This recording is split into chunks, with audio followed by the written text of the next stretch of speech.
welcome back to RachandBellaCrafts. Rachel here. I hope you're all well. Hope you've all got this beautiful sunshine where you are. It's a really lovely sunny day here in Wales and we're very grateful for it. Before I start with today's project, I just wanted to share a few things with you. So I've spoken to you previously about a lady. She's in our Facebook group. Her name is Mehataj and she makes the most beautiful bundles of bohemian fabrics and Sari silks and all other such gorgeous items. So I did an order with her recently and it came a few days ago, and I just wanted to share with you guys what's in it. So this here was the it was a pink bundle that she had advertised. So I saw that and I instantly fell in love, and I thought, oh my gosh, this is just perfect for if you're going to be doing anything with like shabby chic or anything like that. So there's these gorgeous little appliques in there, so they are ideal for one of my projects I've got coming up. We've got this lovely section of pink trim with these beautiful little tassel things on the end. This is absolutely gorgeous. Look at that. Isn't that just stunning? There's so many different things you could do with that. You could use the whole thing as you know, perhaps some section on a cover, or if you wanted to, you could sit and take apart all of these little embellishments and appliques that are in there. So that's wonderful. And then if I turn these over the right way, we've got these gorgeous pink trims. You know, I think sometimes we get the impression that with the bohemian trims and stuff that it's all really, really bright colours, but actually they do have these really beautiful softer colours and tones as well, which are ideal if you're working on something that's perhaps a little bit vintage, or like I say, if you wanted a bit of pink. Oh, golly, my hands must be thorny this morning because I'm catching everything. There we are, there's another one of the trims there, and there's lovely shiny edges on that. And then look at that one there, that is so delicate. These are just lovely. And then we have this one here. Gorgeous. And there's so much in these bundles that she sends out. So I've got this lovely section then of this beautiful pink like voile kind of material. And again, these are going to be just perfect for working on some covers that I've got coming up. And this here, I don't even know how to describe this fabric. It's just lovely, and I feel it's got these little pearl beads in it. Isn't that stunning? It's almost like a linen, but it's not. It's really, really lightweight as well, so I'm really looking forward to working with that. Got some lovely dusty pink sari then as well. And then we've got this gorgeous gold fabric with these lovely gold, oh, let me turn it around the right way, sorry. These lovely gold embellishments in it. Sorry, I'm making a mess here now this morning. Okay, let me just fold that one back up carefully. Here we go. And then there's this lovely dusty pink silk. Look at that. And there's a whole huge section of that there. That's a big, massive piece there. My gosh, you could make 2 covers out of that. So that was the pink bundle. Let me just carefully put that over there because I do not want to lose any of these lovely little crocheted flowers, and that came all wrapped up in that bundle. And then this one here was one of her blue bundles. So in here I've got these gorgeous blue embellishments. Look at these, aren't they stunning? I just love the turquoise colours. And that one there, look at that. That is just gorgeous. And then on here I have a whole card full of trims, dyed saris, and then this gorgeous blue trim that I can use. And then there was a lovely selection there as well then of these fabrics. I mean, that is just so gorgeous. Such lovely colours. And then we've got some more of this lovely blue here with the gold fleck. And then some, this is absolutely stunning. I love this colour. It's really like deep turquoisey colour. But there's a large sheet of that in there as well. And then this is my favourite piece. Open that up so you can see, look at that, isn't that gorgeous? And like I say again, that's a whole sheet there. You could do a whole cover with that if you wanted to. Obviously I won't, because I will be very sparing with them because I want to use them on lots of different things, but you could. The pieces are large enough for you to make individual covers with, should you want to. Look at that there. That's just gorgeous. Little mirrored pieces inside of that as well. So that's the blue bundle. And then I also ordered, because she does a great thing where you can order specific trims basically off the roll. So I absolutely adore these. So I was able to get a metre of this one here. This one I think is my absolute all-time favourite. Look at that, isn't that gorgeous? And then this one here. So that's getting this one ready for my autumn botanical, I think, because I just love all those colours in there. And then this one here as well, which I think I probably will use with the pinks. But aren't they stunning? So they are just a very small selection of the trims that Mehataj has on offer. I know that she's got some brilliant bundles on sale at the moment. If you go over to our Facebook page, you will see she's put some images up on there. And obviously as she gets different bundles in, she shares them with all of us online. And she also has a Facebook page where you can message her and order items as well. So I will put the link in the description box below. So please, if you're going to be doing anything with boho or vintage even, or you just want some beautiful bling to bling up your journals, please check out her stuff, because she has some beautiful stuff. She doesn't charge for postage. It does come from India, but her prices are excellent, and very, very quick. I think I had that, my goodness, I think it was here within about 7 or 8 days, which is phenomenal with postage at the moment. What I also had from her was some of these absolutely gorgeous vintage ephemera. Now, she recently shared with us in the group that she had these letters and different things that she'd come across. You know, some of them were quite old, and asked if anybody was interested in purchasing any. So I was like, oh, yes, please, straight on that. But this is fantastic because, like I was saying to you before, when you can get hold of vintage ephemera, it's wonderful. When you can get hold of it and it's from another country, I think that's just even more fascinating, because, you know, the handwriting, everything about it is just so much more interesting then, isn't it? So I've got this beautiful, well, I'm guessing it's a receipt. I'm not really sure. I'm not even going to pretend that I know, because I don't. But it is just gorgeous. Look at the handwriting on there.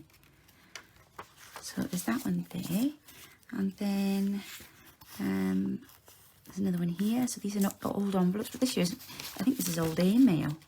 Certainly what our old airmail looks like. I'm trying to be really careful opening this now today, because I've sliced through the top of my finger yesterday cutting a roll for the children, and everything's a bit awkward today, so I do apologise. But look at this, isn't this lovely? And these are really quite some time back, but that's just such lovely thin paper as well. And then of course you've got the stamp there as well, and then we've got some old postcards, and they've all been written on and sent there. And there's another one there again with the lovely images of the old stamps, and look at these old postmarks on here. So these are just fantastic. I'm not sure if she has any of these left. You'll have to just obviously get in touch with her and find out, but again, these were really reasonable. But look at that, look at all that beautiful writing on there. I just think they added something really interesting to a journal. And obviously, you know, we talk about doing the Bohemian style journals, but hey, mix it up, do a Bohemian vintage journal. And then these here, which I believe are checks. These are old checks, so again, something which we wouldn't have, or maybe pen insert, something we wouldn't have come across here. But yeah, I just thought these were fascinating. And then she also popped in some vintage book pages for me as well. So these are just lovely. And again, something quite different from what normally I'd be able to get hold of here. And then look at that there. Look at that print on that book. Isn't that gorgeous? It's just great. It's just great to be able to share things, I think, with people all around the world. And that's just one of the brilliant things about our community. Speaking of community, thank you for those, Mehataj. Guys, please make sure you check out the links. I'll put them in below and have a quick look at what she's got going there today. Speaking of community, I've had a lovely package come from my Amazon wish list, but there's no name on it. So I think it may be part of a Wednesday wish swap with Brittany's Facebook group. redeemable journals, but I can't quite remember. So I just wanted to say a massive thank you, because I know this has come from my Amazon wish list, and this is a whole book full of stickers from William Morris, and it's perfect because it'll go with the project that I'm actually doing today. So thank you so much. I'm sorry your name wasn't in the parcel, but I just wanted to let you know that I have had it and it is gorgeous, so thank you very much. Okay, so for today's video, I am going to be working with our new kit. It hasn't got a name yet, I haven't quite got that far, but basically it's a kit with elements that I've put together specifically for this project. So you've got some backing pages here, and then there are several pages of different elements that I'm going to use for kind of collaging, I guess. And in case you hadn't guessed, the theme is going to be blue. But what I'm going to make today is an envelope flip that can be used as a file folder, it can be used as an ephemera storage, or you can use it as a journal topper. So I'm going to take you through step by step what we're going to do with that. If you want to craft along with me, go grab yourself a handful of envelopes. The more different and the more variety that you've got, even better. But if you just have the same size and style, that's fine, they will do as well. And then we'll get back together and we will crack on. Entirely up to you how many you use, and it's entirely up to you what size you use. There's no right or wrong way to do this. So just to show you what I have got here, I've got some greeting cards envelopes. Most of the envelopes I've got here are used, and that's fine. I've got one then that's got this shape on there, and again this has been used, but that's fine. And then there's another one there, that's another greeting card envelope. I do have one business envelope, as I say, which has just magically disappeared here, and I'm going to use that from the top, so I've cut that ready. And then I've got one large A5 business shape envelope, which I'm going to use as the backing to build everything from. Okay, so I've inked everything ready, and I have also cut all my papers and I've inked all of those ready, just so that it saves a bit of time and you guys get to see what I'm doing without the complication of watching me cutting and everything else. So I'm fairly certain you all know how to size your paper to cover an envelope. So the first thing I'm going to do is look at how I'm going to construct my folds. So I'm going to go in order of size, just because that's what I feel is going to make it look most interesting. I'm not concerned about them meeting at the bottom or the top, simply just that they fit inside of one another. So obviously you don't want anything that's going to overlap the previous envelope. So if you could go up in some kind of size order, all the better really. I'm going to place that one here, and I will show in a second how I'm going to fix that one. And then I'm going to use that one then again on the back. So we're simply just popping the flap of the envelope on the back and then folding them over. So this you won't see, this will be on the back. And then again, the same here. So I'm quite happy with that construction there. So once you decide which order you're going to put them in, then we need to cover the envelopes. Okay, so as I've explained, I have pre-cut all of the sections I'm going to use to cover each envelope, and I just felt that would just save a bit of time and make things a little bit easier for us. So these are all these sections for these, and then I will show you then what I'm going to do with them. So I'll come back to the large ones later. So let's start with the small one first. So I'm just going to simply use, I'm just using different sections of the kit that I showed you at the beginning. I wanted to make one of these. I have made one of these before. I made it for a topper on a journal for my son's girlfriend for her 18th birthday. And I think that was one of the fastest journals I think I've ever made. And I absolutely loved it, but I didn't have it on my desk long enough to take pictures and to do a flip through or anything. So I've wanted for ages now to try and have another go at this, so I thought, well, what better way to do it than to show you guys along the way. So that's going to be our front piece. That's what you'll see on the front, and then we're going to add to that then later on. Don't need to worry about decorating these because you won't see them. And what I've done here is just simply used some bits and pieces then to do a bit of a kind of collage effect then on the back. So please excuse the ink in all of my hands. I have pre-inked all of the envelopes before starting as well, because I just feel that it gives you a little bit of grace then when you're sticking stuff down, if you haven't got these stark white edges, in case you don't get the cut quite accurate or quite right or something. Because they're not the easiest things in the world to cut around envelopes. To get this shape, I placed the piece of paper that I was going to cut inside the envelope, and then kind of drew a rough idea around it, and then took it off and cut it out then. So I just found that was the easiest way to do it. Yeah, that's fine. So I've got to go on there like that. Just making sure I've got the right ones.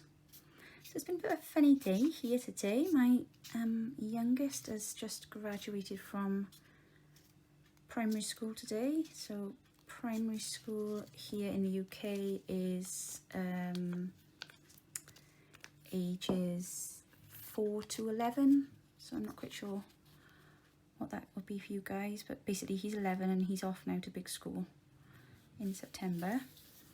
So normally what happens on Leavers Day, as they call it here, parents are invited in, they do a Leavers assembly, children usually do some kind of performance or something, and you know, we all get to watch, and then they have some awards and one thing or another. But sadly, because of COVID, we've not been able to go into school.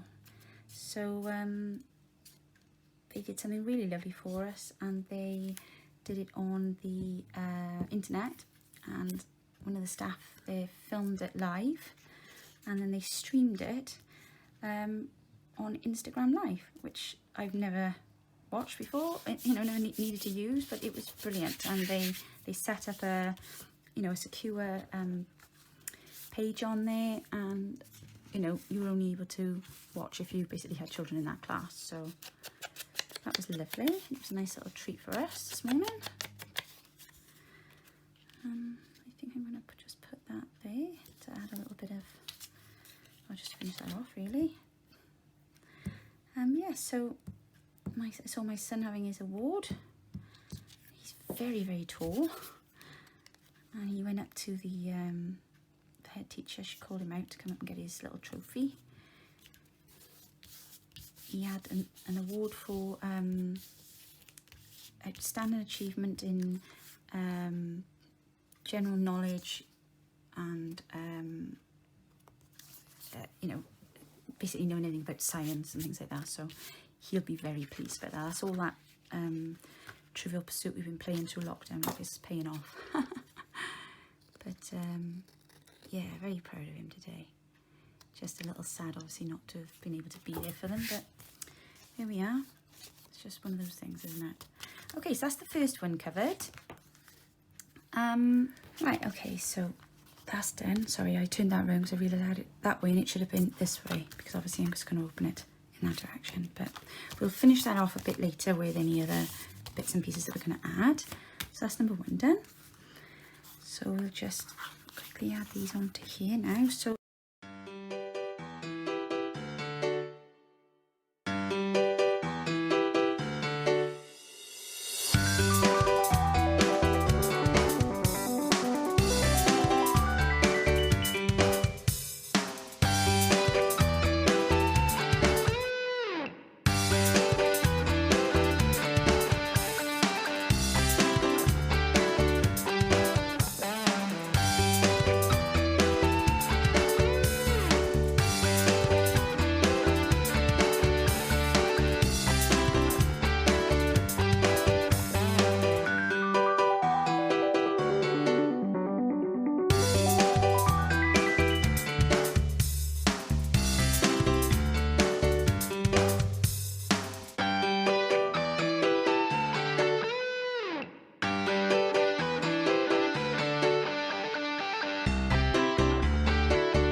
so that's our flip file complete. Whatever you want to use this little folder for, whether you can use it to store ephemera or as a topper, as I explained previously, on top of the front of a journal. You know, there's lots of different variations and things that you can do with it. I've added stitching to some of my pockets and the extra elements I have added just to give it a little bit more interest, and obviously the fabric to the front as well, using some of the Sari silks that I had from Mehataj. There's lots of little hidden pockets and tucks and things, lots of storage in there, and just a great place for you to keep your ephemera. So I hope you enjoyed today's video. If you have, please give us a like and leave a comment. Don't forget, if you haven't done it already, to enter the giveaway for the Alice in Wonderland journal. And if you haven't already subscribed, please subscribe. We look forward to coming back and bringing you another tutorial very soon. So have a great week, everybody, and thanks for joining us. Bye now.